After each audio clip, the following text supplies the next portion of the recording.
Hi, Kathy. Welcome to Venture with Grace. Hi, Grace. Great to be here with you. Thank you for having me. To start the show, I want to give a quick shout out to our amazing sponsor. This episode is brought to you by Nebius, the ultimate cloud for AI innovators. Nebius provide AI infrastructure you can count on, combining reliability and speed with flexibility and engineering support unmatched by hyperscalers. AI leaders like Meta, Shopify, and Higgsfield already partner with Nebius to run their AI workloads. Plus, venture-backed startups can save up to $150K on compute costs when they apply for access. Visit nebius.com or nebius.com/startup to learn more. Also use the code GRACE. You may get a surprise discount.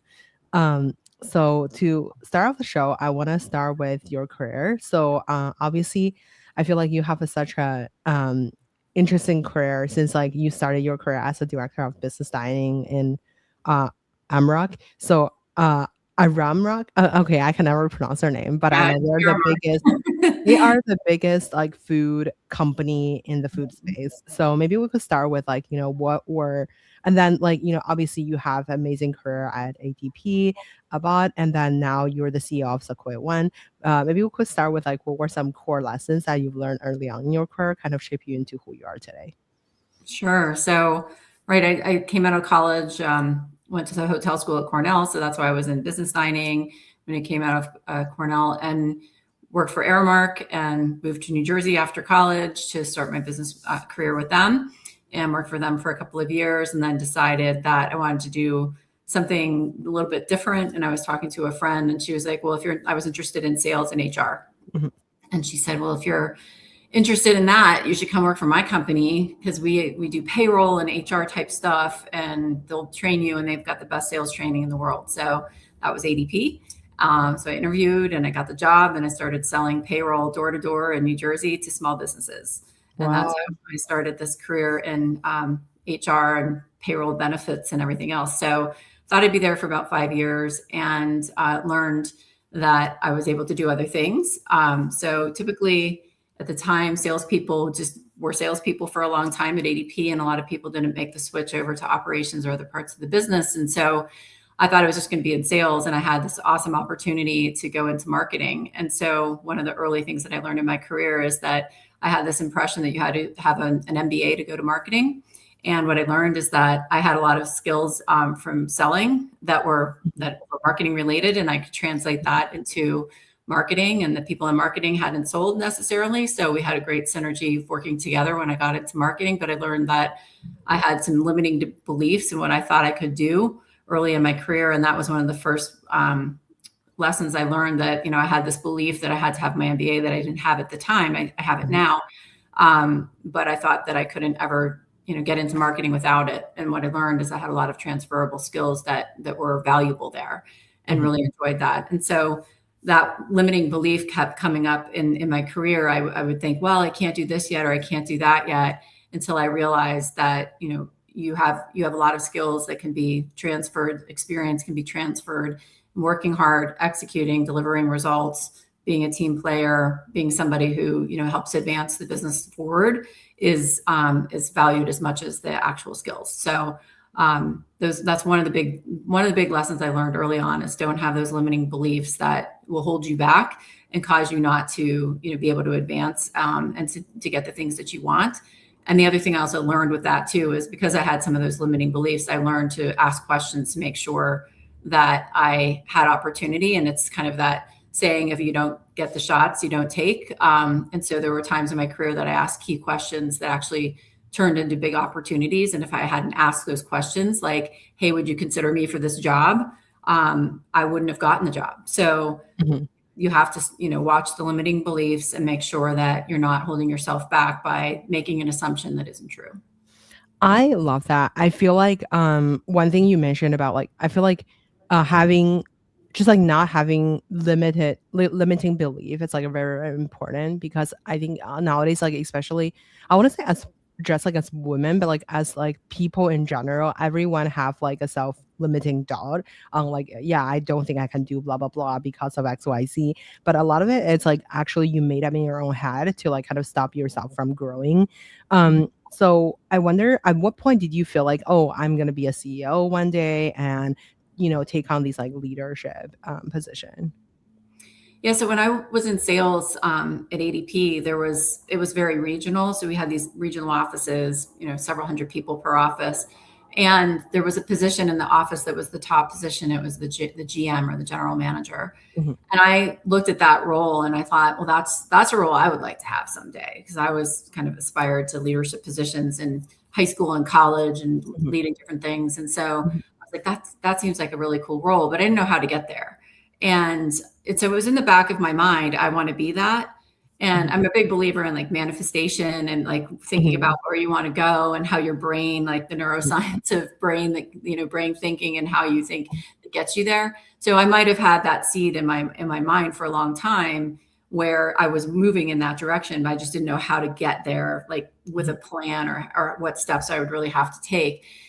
It finally dawned on me at one point that that yes, I wanted to get there, and I was on my way to getting there. And after a series of steps and things that I was doing in my career, and fortunate people that were sponsoring me and helping me and mentoring me along the way, because you don't get there on your own, um, I realized, oh, like I can be a general manager. And I got to that point. And when I got to that point, I said, well, I'd really like to be CEO. So I kind of just kept, upping my game and where I wanted to go and in my mind, and then got more intentional with the experience that I wanted to get to be able to get there. So, it's taken a long time to get here. And so you have to be patient along the way, but it does go quickly.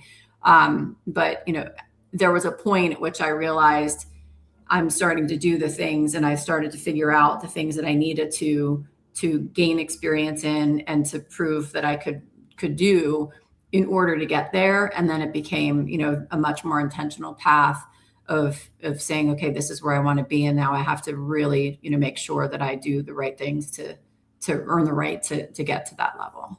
Mm. Speaking of like after you manifest something, maybe I'm like just so sidetracked from our original topic, but I feel like after you, I guess like you manifest, hey, I'm gonna be the GM one day, and what are some action that you took to like get there, or like is there like any? Do you feel like you have intent? You have like an intentional plan, like by year one, I need to be the regional manager, and then by year two, I need to be the VP, and then year three, and like the GM, or like, how do you kind of realizing your own goals then back then? Yeah, I didn't really do it about on a timeline basis. For me, I did it more around what experiences do I want to make sure that I have. And that was based upon what I observed, but it was also based upon what people at those levels would tell me. So I was really big at, and still am, around networking and learning, and really studying people who have achieved those things to get to that level. I'm also like a history buff. I love reading about, history and world conflict and leaders who led during difficult times, that I find lessons that I can apply, in leadership and business and life. And so I'm a learner in that way, that I try to study like what works and what are the leadership approaches that I want to incorporate and that I value. Mhm. So, it wasn't necessarily like this timeline. I have to get here at this time, at this time. It was more, I want this experience, and I think I need to get more experience in this way, or I need to hone my skills. And like finance was one of them. It's like, well, you need to have financial experience to be able to run a profit and loss in a business. Mhm. So how do I get that? Well, I took it in college, and I had that experience, and I had that experience too, getting out of college and running a P&L at ARAMARK.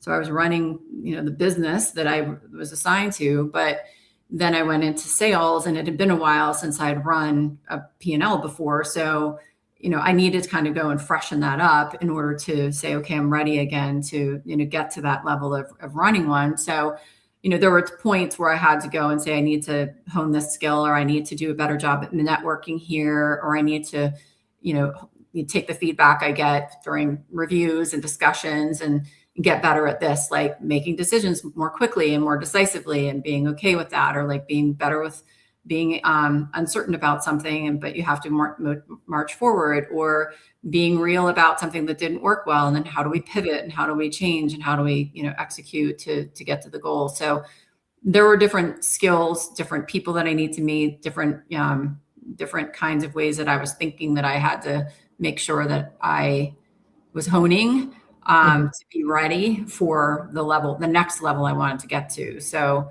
and then, as I as I was doing those things, that was helping to progress my experience to be able to be recognized as somebody who could get to the next level. So it's Mhm.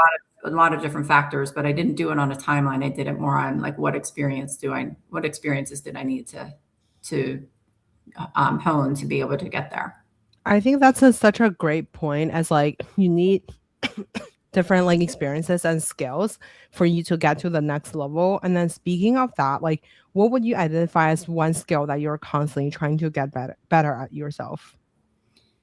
For me, it's always about time management. So, Mhm. I mean, the more you have to do or the more you want to accomplish, the more you have to hone that the time, because you've got Mhm. to be able to fit it all in. And in the role that I'm in now, it's always time is so precious because there's so many different people who need your time and different things you need to focus on. But you also need the time just to be able to think and to plan. And that can be really hard throughout the day. So my week is all about, and I'm constantly compartmentalizing my time, whether, during the weekday, it's well scheduled, but on the weekend too, it's what do I need to get done, personally, and professionally to prepare for the next week. So my entire week, all 7 days, every hour is pretty much planned out so that I can make sure I can maximize it. I don't like to waste it. I feel like that's such a important part about like time management, which is like I feel like for me, time management is kind of like elimination of like the things that you don't do that versus like the things that you do.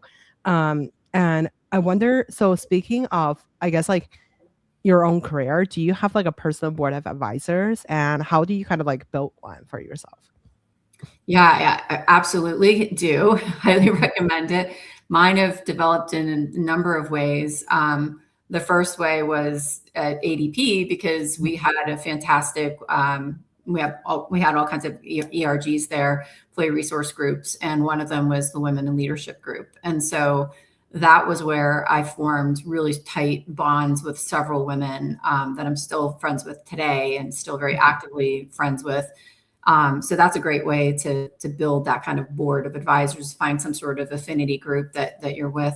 I also, at one point in my career, I said, I'd been at ADP for a while, and I said, I need to kind of get out of my zone there and branch out. And so I was networking outside of the company and really trying to form other bonds with other, and connections with other people. And so I came across two different groups. One is called C200 and another one is called EWA, Exceptional Women Awardees. And these are two female executive groups that I became connected to. And I'm very close to some women in those groups. Also, going back to business school, my cohort from business school, we've been together for, I think, 12, 13 years at this point since we've graduated, and we're still very tight. We still connect regularly. We've got a WhatsApp group that still goes on, and I call upon those business school classmates at times as well. So developing those connections internally and externally in your business is so important, and those are connections that pay dividends for a long time to come when you create them. And they are people that I stay frequently connected to as well. I mean, you have to make the effort to stay connected, to check in, not just when you need something. It's just to see how they're doing and to make sure you're doing life together Mhm. in that way, so that when you really do need them for something critical, they're there, and they feel like they already are, they've got you and they understand you already. So you have to cultivate it. You can't just let it sit and then tap into it only when it's opportunistic. On the personal side, I think another thing I feel like what very interesting about your career journey is like you moved in a few different cities to like kind of like pursue the job that you want. Maybe we could share, like if you could share a little bit more about like how do you kind of like um just like pick up a move. And obviously I feel like you're a very successful woman. I'm sure you have like a great family as well. And like how do you kind of like move when like your career is like more established? I think at the when you're younger, moving is like easy. You just pack a bag and then leave. But when you're moving, have to relocate with a whole kind of setup and situation, like for um, not just you, but also people around you. How do you kind of like basically like adjust a moving part each time? Yeah, so we moved. Well, we moved our kids in elementary, middle, and high school. So I wasn't the most popular mom at times. But we moved our kids from New Jersey to Atlanta to Chicago, back to Atlanta, and then they graduated. And so they're on their own adulting now. But moving for us was, just something in my career that I felt was necessary and willing to do, because I felt like, if we were moving and growing and happy, then, everything would come into place. We never had family anywhere we moved. So it was always just my husband and me, and daycare, and finally got a nanny, which was life changing. But then eventually my husband did stay home. So then we had one parent at home. So we were, lucky to be able to do that. But, with moving, what I would say is, I know a lot of people don't want to move because they've got family ties and all that, and that's fine. For me, moving definitely, I think, helped to accelerate my career. It also gave me exposure to different situations. Across the United States, it's culturally different. So you learn a lot. I think it was great for our kids. They would tell you now that they appreciated having to adapt and learning adaptability skills, and they had to learn how to make friends and to reach out to people, which was like early networking skills. Our son is in film, and he is an incredible networker, and you have to be in that industry.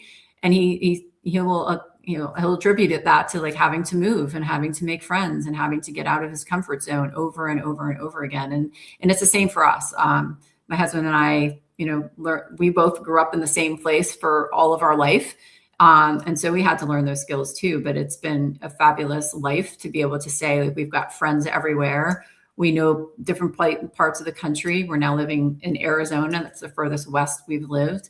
And it's just been a fantastic life experience to get to experience all the different parts of the United States, the different people, to have friends everywhere, and then also to have had a career that I'm really proud of and has enabled me to add more value to other people's lives as I've gone along.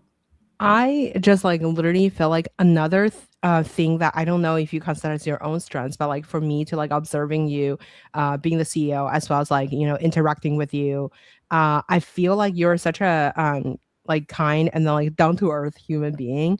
I would say like most CEO have their own like persona, or like a lot of people are, very just like when you meet them, they're very charismatic, and then like they're very up there. But like I feel like you're such like a down to earth person. Like when I talk to you, I feel like you're very like warm and like kind, and you gave off like amazing, just like a friendly vibe. How do you manage stress, as well as like I'm sure like at work it's not like every day is like a rainbow and sunshine, but like how do you kind of like maintain your like kind of mental stableness when you encounter like crazy stuff, basically? Sure. I'm not saying you're encountering crazy stuff. Well, thank you very much, first of all, for the kind words. Yeah, I mean, for me, like, how do I handle stress? It's really about just mindset. And I just am such a believer that your mindset drives the outcome. So you've got to have your mind in a positive place in order to get anything done, because your mind will take you to what you're thinking. I'm a big believer in this, is like, whatever your I ams are, they will find you. Like, I am strong, I am confident, I am ready, I'm prepared, I'm enabled.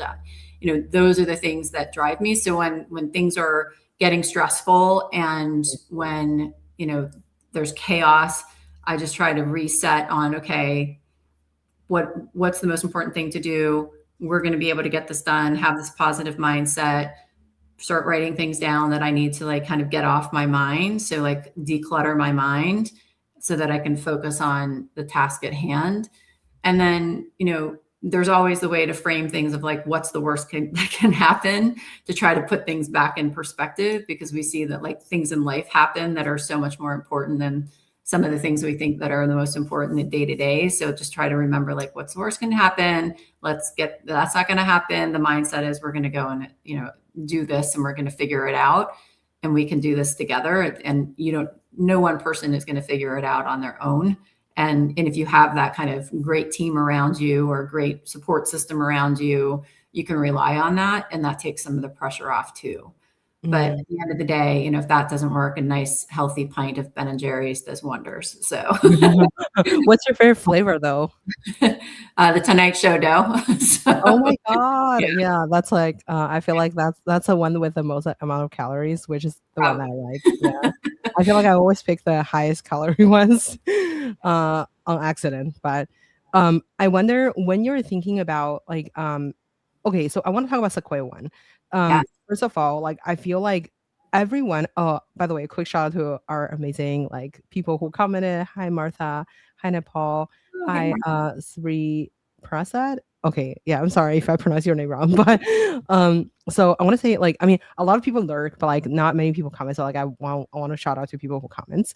So okay, so I want to say okay, so now you're the CEO of Sequoia One. So why don't we start with like Sequoia One? Because I feel like um when the first time like I feel like I encountered the brand, I feel like I think Dave was the first person I actually met from Sequoia One, and I had a great conversation with him, and then he partnered with us for our first and second conference, and then we're about to have the third conference. I'm about to announce it soon, and then I'm very very grateful for the partnership with Sequoia because I feel like everyone I met at the company, they're all very nice and kind human being, and I think it definitely come down from the leadership obviously. And I want to say like I feel like this is the area that every single company needs, and like but not yet everybody knows, because a lot of people are just like, oh, I just sign up for a job and then like I'm done, and then like a company just like issue something for me. And um but no one actually understand like the back end of the business, from like whether where do they get their insurance, where do they get their benefits.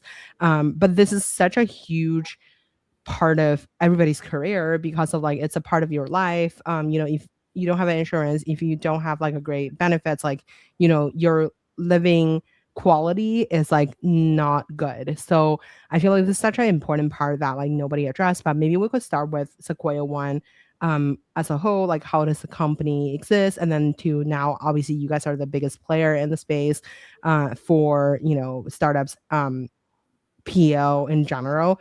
Maybe we Mhm. could start with like the background, and then the Sequoia One as the business in general.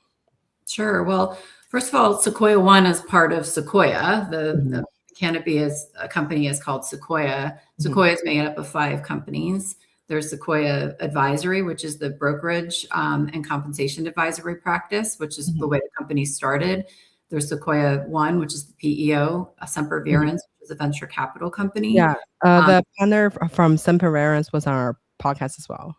oh, Yeah, great. and then Awesome. she came to our dinner like last 2 months ago. Yeah. Oh, great. It's probably Allison. Also, yeah, yeah, Yep. yeah. And then there's Transform, which is a media company. And then there's Mhm, Impact, which is our social giving company. So our mhm, philanthropical company. mhm, So all of it was started by Greg and Kelly Golub back in 2001. So we're celebrating our 25-year anniversary this year. Started out as a benefits brokerage mhm, company, and then added on the compensation advisory, the PEO, and continued to grow from there. So the company's been around for 25 years. And the mission from day one has been to come through for people who put their trust in us. And so there's been this very clear mission about who we are, what we're here to do, and then all the different attributes for the people that we hired. So when you talk about people being kind and generous and down to mhm, earth, like that is we are intentional about who we hire and all these different attributes that we hire, because the culture and the ability to come through for our clients is so vitally important to who we are from the day one. That's never changed, is something that I think is truly special, especially as the company has grown into this 1,200 plus employee company. So, and still privately owned to this day, never taking outside investment. So it's a really unique, special place to be, and feel very fortunate to be here. So back to, the PEO came into existence in 2014. So we're 11 years in to the PEO. And the PEO is just such a great option for startup community. Our goal and our ideal clients with the PEO with Sequoia One are tech companies, life science companies located predominantly in California and New York. Doesn't mean we can't sell them in other states. We absolutely can, but those are the 2 hubs of where tech tends to come up and start. So, and the company Sequoia is headquartered in San Mateo, California as well. So in the heart of the Silicon Valley community. And so, so the PEO is just such a great option for startups and early stage small businesses, because we really offer benefits, HR, and payroll support around, and other insurances like workers' comp, employment practices liability for small businesses, so that they can get access to Fortune 500 level insurance and support to be able to compete with the large players in the market. So if you're a small startup and you're trying to get talent, and you're an AI company and you're competing with the likes of Meta and Facebook and Apple and all the big, the big players, Anthropic, OpenAI, all the big ones that are out there, that they too had grown from a startup at one point. The PEO is a great option because we can provide that Fortune 500 level of insurance to be able to compete for talent, and then also support the business as it grows with these functions that, if you're a small business owner, you probably don't have the funds to be able to support, hiring people in HR and payroll and benefits and legal aspects, so that you can effectively grow and attract your talent and be able to support them as you grow. So the PEO offers all of that in one. I wonder, so like, first of all, like I would say, I wanted to highlight, like, by the way, hi Jeremy. So by the way, I want to say Sequoia is Sequoia 1 is basically negotiate. So basically, like, Sequoia 1 is like basically hosting your employee to issue their benefits and everything, and then helping you essentially providing a better deal because of the volume of, like, there's so many startups, then you guys are buying in bulk to a degree, and then so the benefits for everyone is amazing. So I wanna start with, like, how does the insurance and all these, like, kind of benefit ecosystem work? So does Sequoia have to be the I guess, like, negotiating? I know that you guys are probably negotiating deal with these issuer directly, and I wonder how is it putting together? And then if, let's say, my startup and startup B have, like, different benefits, like, how should we kind of, like, issue different stuff if we're buying in bulk? Right. So so what we do is if you look at the PEO arrangement, it's called a co-employer arrangement. Mhm. And so the company, we have thousands of these companies together under this one arrangement, and we are running the payroll and the benefits off of the federal ID number of a Sequoia 1. And so it's almost like you're part of one big employer. So call it, 40,000 total worksite employees together in one across thousands of customer or clients. So it's like one aggregate company. So then that company has leverage to go to the carriers to negotiate benefit programs for this group of employers, but as one. So we are that one employer working with the carrier. So that gives us the leverage to be able to, better negotiate for, better benefit plans and different options as one large employer, versus if you had to go separately as a small employer, just for 5, 10, 20 people. So that is the concept of the PEO, is that it can provide those grouped benefits and get better, richer benefit plans by pulling it all together. And so, because Sequoia was originally a benefits broker, we already have very strong relationships with the carriers that we work with. And then now with the PEO that we've had for quite a while, over a decade, we still have those great relationships with carriers to be able to, get the best for our clients.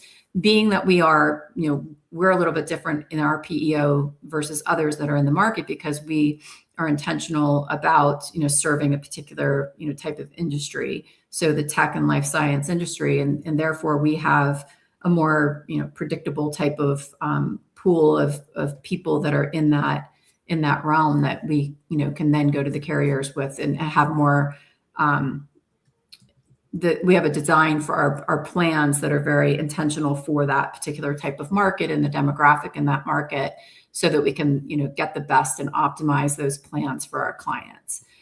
We are also launching a new brand called People Loop, and so that's another expanded brand that's new, and that's going to serve the other white collar industries that are in the U.S. So Sequoia One's focused on tech and life sciences, and People Loop is other white collar industries, and so that's an expansion that we're just getting into now.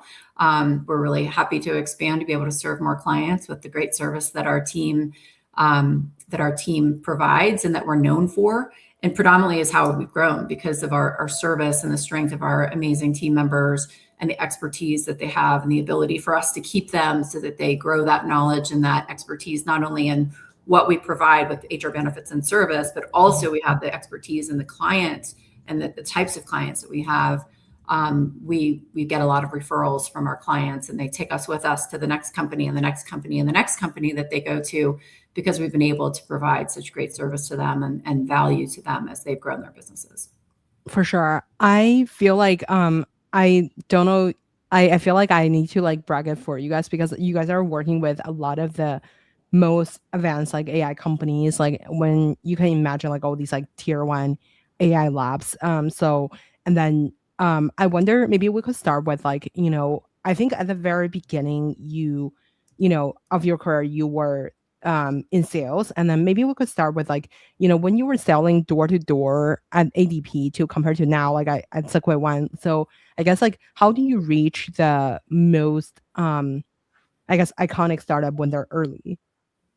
Yeah, it's really through relationships and referrals. I mean, that's been our bread and butter, and it's, we have to do a great job every day for our clients so that they want to refer us to their friends that are starting businesses, or to their venture cap companies that are investing. And so we spend a lot of time developing and cultivating those relationships with the venture community, with private equity, with different organizations that we're part of, and then of course just our clients. And we want to make sure our clients are happy, and they're telling their friends and family that Sequoia and Sequoia One has provided great value to them, that's enabled them to grow in a smart way, managing their total people spend in the best way that they can. And that's really that's where we differentiate, and we really get very clear with our clients, and we can provide great experts and advisors, and the tool set, the technology too, to manage their people spend. It's 75+% of what they're spending on a regular basis. And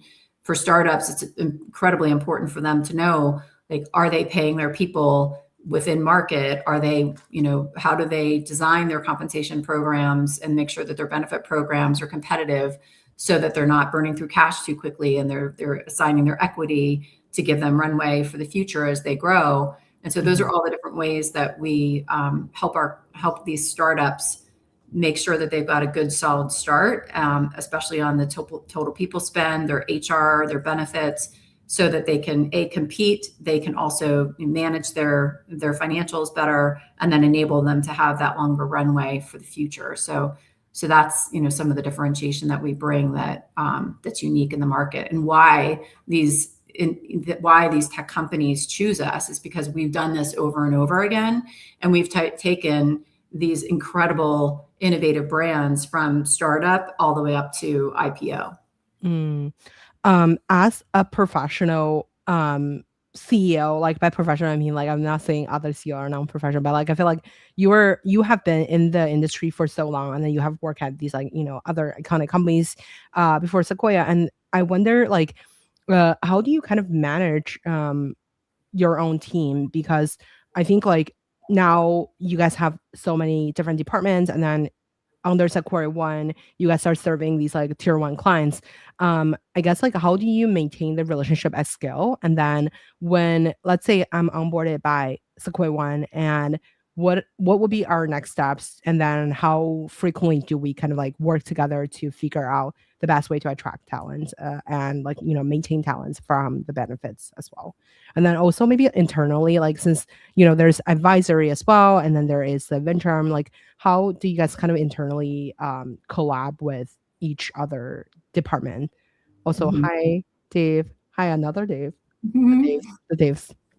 The Daves are on, yes. The Daves are. Yeah, so if I forget to answer some of that, let me know.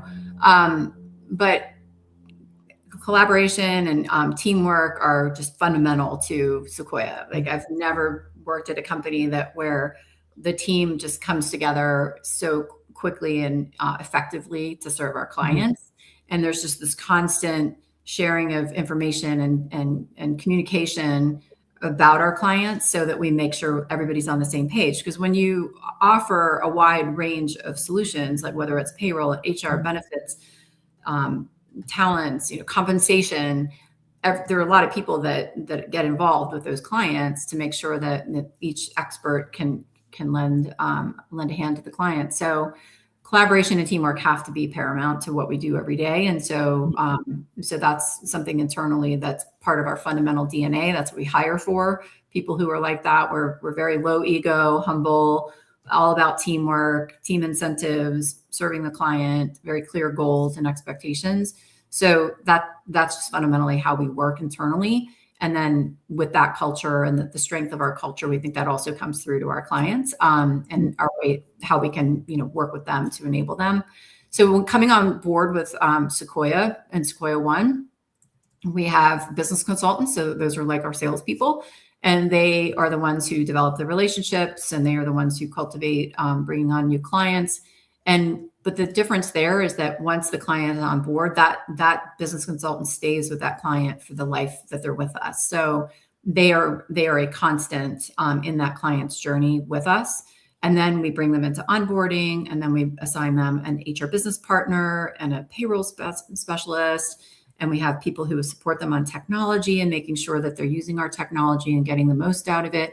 And we have quarterly business reviews with our clients. We're constantly in touch with them, making sure that we're with them, at all times. So we have this very white glove, high touch type of service model that that works incredibly well, because we keep our client to employee or team member ratios lower than I've seen in the industry. So we have the bandwidth to really get to know our clients and to really support them as they need, and to be highly responsive to them.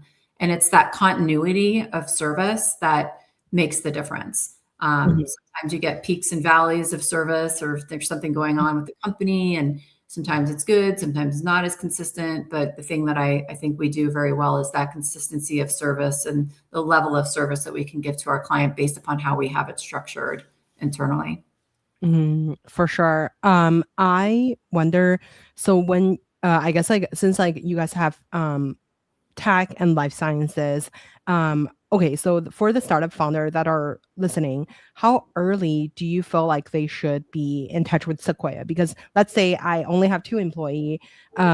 Should I be reaching out to Sequoia right now, or should I be waiting for when I have more employees that become a actual huge problem for me? When do you feel like the touch point should kind of start? Hi, LinkedIn user, and then hi, Kimberly. Yeah, of course, I'm going to say definitely could call us now and get in touch with us now, even when you're starting out, because depending on growth rates and where you want to take your company, we're happy to engage. And a lot of times too, we'll engage with a potential client, and they'll say, well, we're not sure if we're ready to start hiring people or not, or how should we be thinking about this? And we're happy to engage and to provide some guidance so that you can think forward to the future. And a lot of times, sometimes companies will be like, I'm not quite ready to engage just yet. I only have a couple of people. But then several months later, or after they get some additional rounds of funding, they then say, okay, now I'm ready to come back. And so now we've already established that relationship. We've built some trust. And then we can have the conversation about what makes sense next, and to potentially come on board with Sequoia One. So of course, we definitely want to engage early, because we're here to make sure that we can provide value, and to provide the help to get these small businesses up and running and off the ground, and then help to grow them to big, great, amazing brands in the market that are world renowned. And we've done that over and over and over again. And then it all starts with those early conversations. It means so much to make sure that founders have the right mindset and understand how to do how to grow, but also especially grow that HR side, that benefits and compensation side that is so vital to making sure the runway can last and we can really help them grow to the future. For sure. I want to start, like, since like you mentioned about, like, obviously startups should be starting having the conversation right now, because of, like, I feel like this is it's going to be a problem if you like don't like start in the right way at the beginning, because like, how your employee is set up, I think that significantly impact everybody's life. So people, it really is the way to kind of like maintain how you recruit like the tier one talents. So I want to start with, like, what are something that you feel like startups are getting right or wrong about the PO space? Also shout out to Kimberly, Hannah, LinkedIn user, and Stephanie and Demika. Awesome. Thank you, everybody who's commenting. Oh, Oh, Grace, I was really nervous about this today. So the things that they're doing well and the things where they need help with startups. So, I mean, it's so fun to talk to founders and companies that are in early stage, because they all have this great vision and they're so passionate about what they're doing. And we just want to be there on that journey with them and like help them get there. So we just love, working with early stage founders and startups, and then helping them grow in any way that we can. And it's also not only just grow with what we offer, it's like grow in the community that we have, because our business consultants are out there talking to other founders all the time. And so we have great events to bring founders together too. We have a Leader Connect every single month, first Wednesday of every month in San Francisco, New York, Southern California.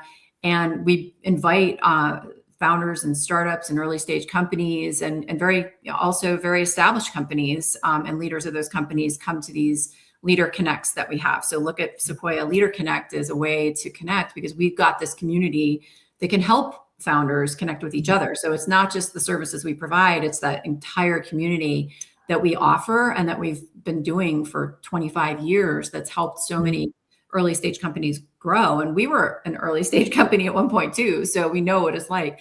So that's definitely, something that I would say that, we're passionate about, helping the startups, and that's something they do so well, is their passion, their vision, and where they want to take their company is contagious when you start talking to them. The area that we see most often that early stage founders are not as they're just not as aware of is like, how do you bring on your talent? What do you pay them? How do you know what's market rate? Like, how do you get access to that? How do you get access to an expert who can help guide you in that? Because there's so much you can go to ChatGPT and like try to research this, but in the realm of like what's happening in the San Francisco market, in venture, in tech of this type, or AI companies specifically, that's where our compensation advisors can come in. And with our PEO, we even offer having the compensation advisors who can help you with that. And then we have technology that helps with that as well. So we can really help the early stage founders design their compensation in a way that can help them compete with programs like the PEO offers that help them provide the kind of benefits that are going to be attractive to that talent, to help them with their HR and their culture building and their employee relations and designing, like, what do they want their company to be? Because it's often an overlooked area where we get so focused on growing the product and getting the product out there and go to market and developing revenue and revenue streams. But the people side of it can't be ignored. And if you aren't paying them competitively and you're overpaying, then that just has financial ramifications where you could be running out of money faster, your equity gets out of balance, you're going to have to raise new rounds faster, they're earlier than you think, because that runway gets shortened if you're not looking at it strategically up front. And that's where we come in, because we've helped our other companies with this in the past. We have the experts. We have an entire compensation advisory practice full of people that have been doing compensation for decades that can come in to say, okay, like, these are the things that we can help you with benchmarking. We've got our own great benchmarking. We've got a great partnership with Carta. So we can bring the expertise and the data side of it to you, as well as the expertise from the advisory side, put those together and help those companies grow and manage that massive part of their spend. I think that's such a really important part to like have the data benchmarking as well as like, I think a lot of startups like don't know if they're doing great compared to like their peers.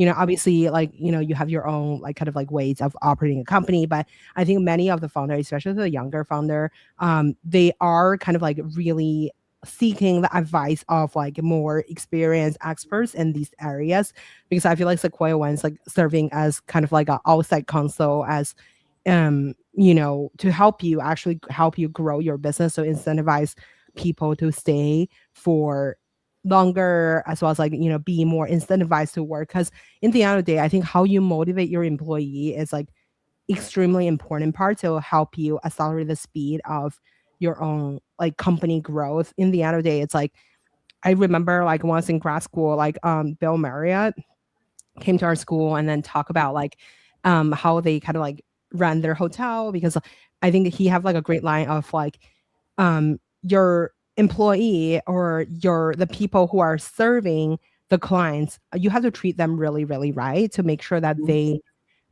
treat the customer right, because of like it's all like kind of transferable to the performance of your company, which is could be I feel like applied in this area as well, because if your employee is not performing, you're like you're basically you're using so much money to recruit that talent into your company, and then if they're not happy they wouldn't be able to perform, which wouldn't really lead to the best result of your company. So like literally I think the human aspect is everything.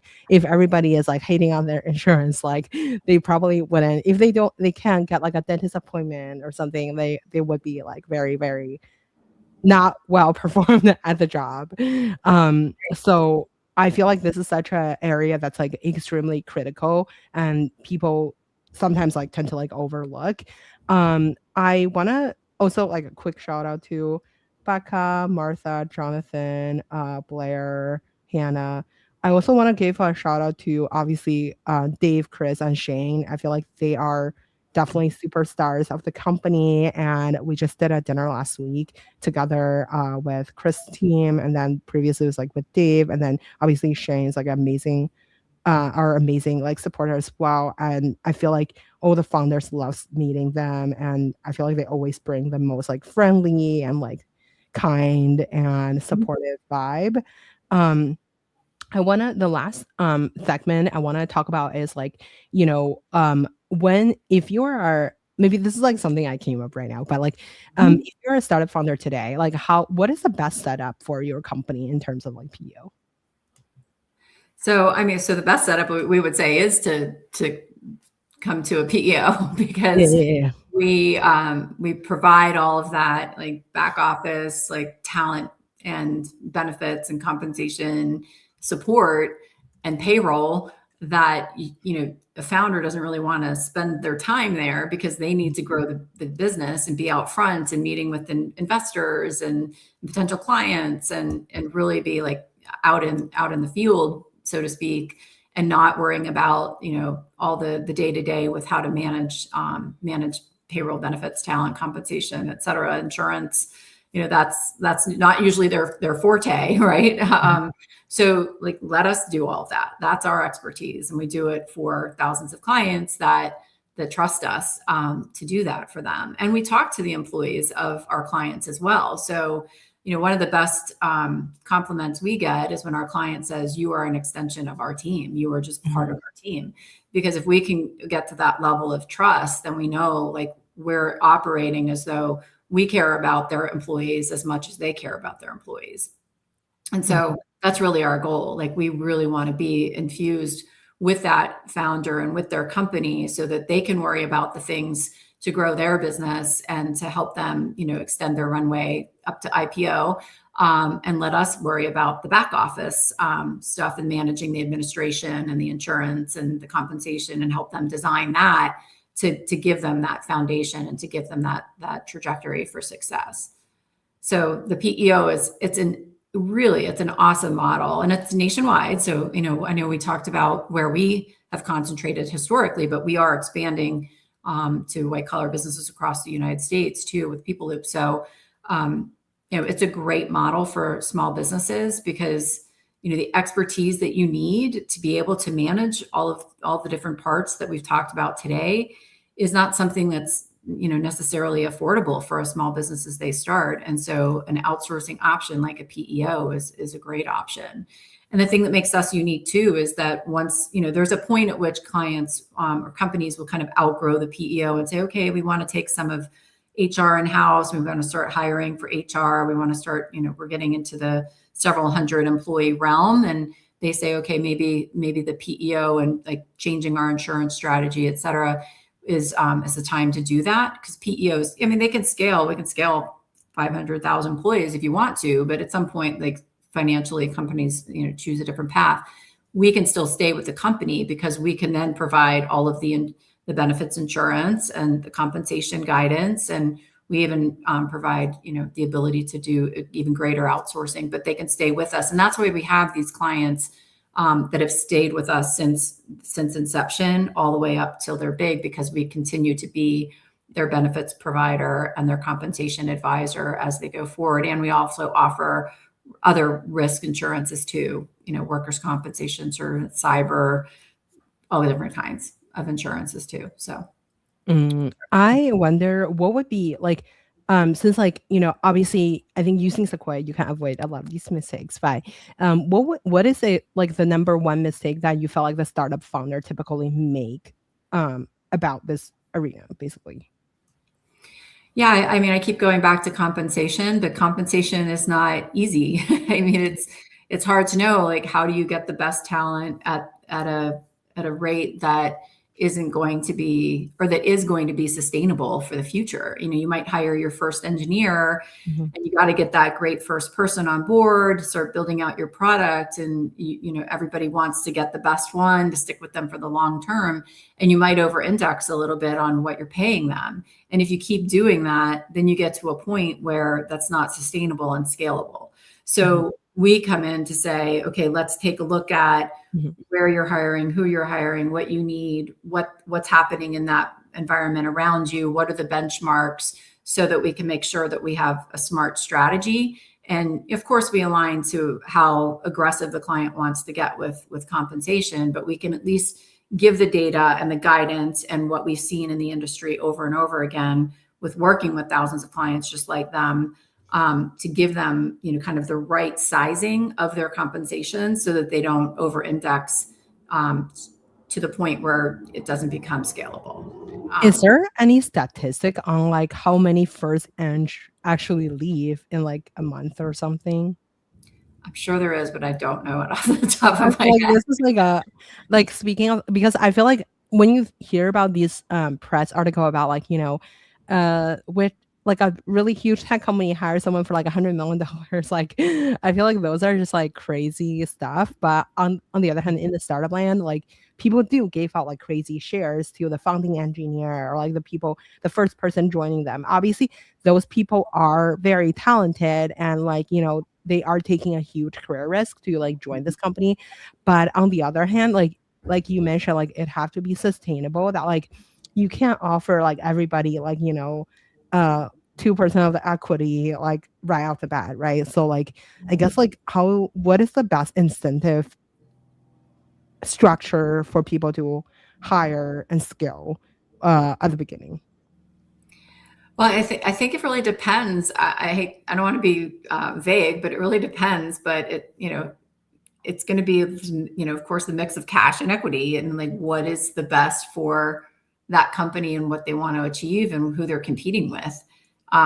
So, of course, in the AI space, it's incredibly competitive, and there, we see all different kinds of approaches, but that's where we can look at data all day long, but then you've got to have somebody who has seen what's working, what's not, and what's going on in the market, and can look broadly across. And that's where our compensation advisors come in, and they're so valuable in that way and can help think about like the pitfalls that might come down the road, whether it's with future bonuses or, other, funding that you might get, and how do you want to leverage that, and those are all the nuances of judgment that AI doesn't really get into just yet.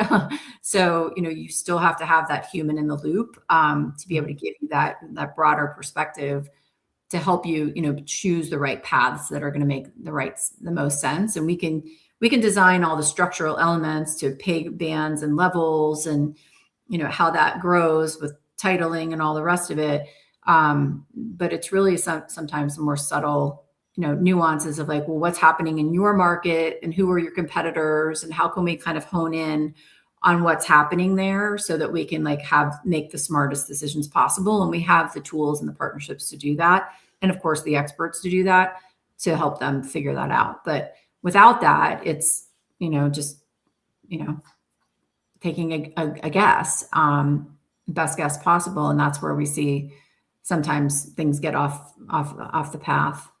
I think that's super important to. I feel like this is such an important issue that like it should be on top of every founder's mind to like think of the structure to encourage people. And I, like you said, like everything is like kind of like having a lot of nuance to it. Like you have to have the full context to make sure that like you're competing with you're being like competitive in the market, but also like not just like going very extreme to like burn cash immediately.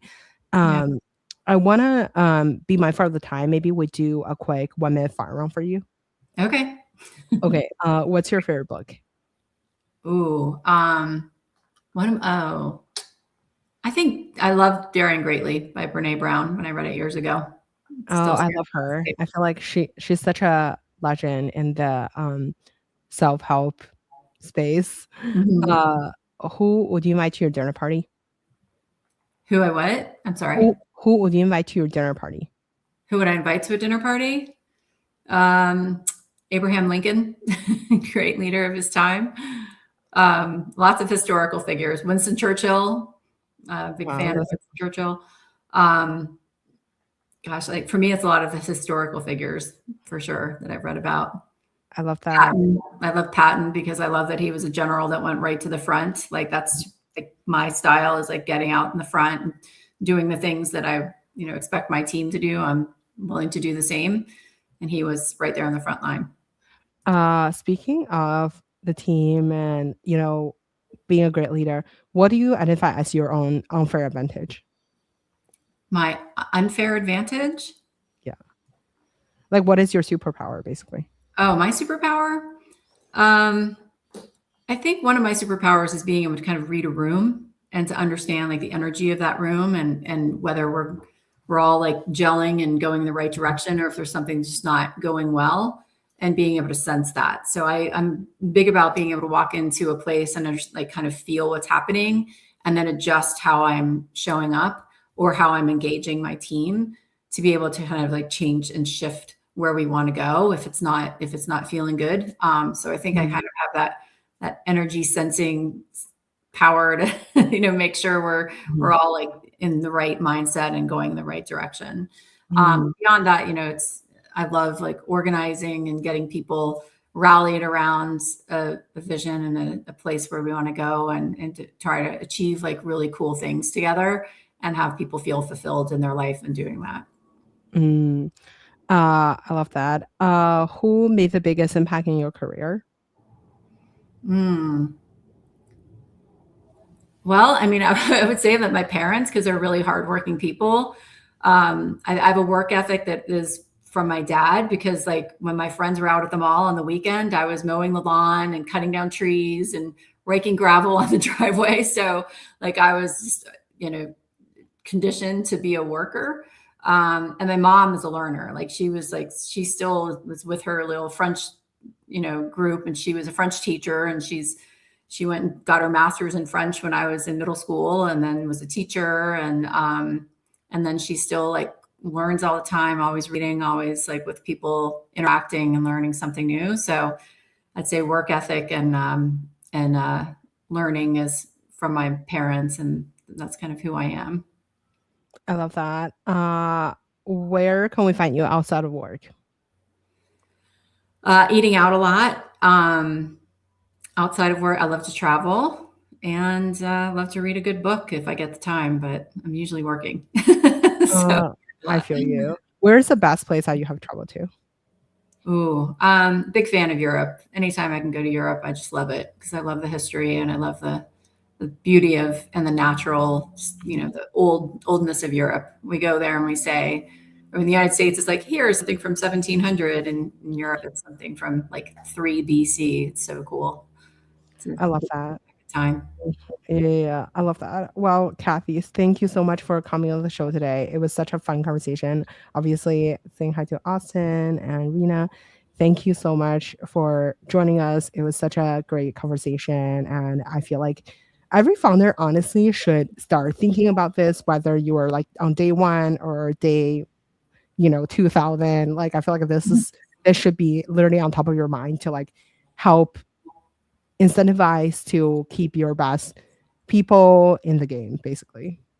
Absolutely. And it's been so much fun for me too. Thanks so much for having me and letting us talk about all the great things that we can do for founders as well as companies up into their larger stages of growth. So I really appreciate the ability to have this conversation with you, Grace. Thanks so much. Thank you again, Kathy. Let me quickly end stream. 1 sec. It's about to end.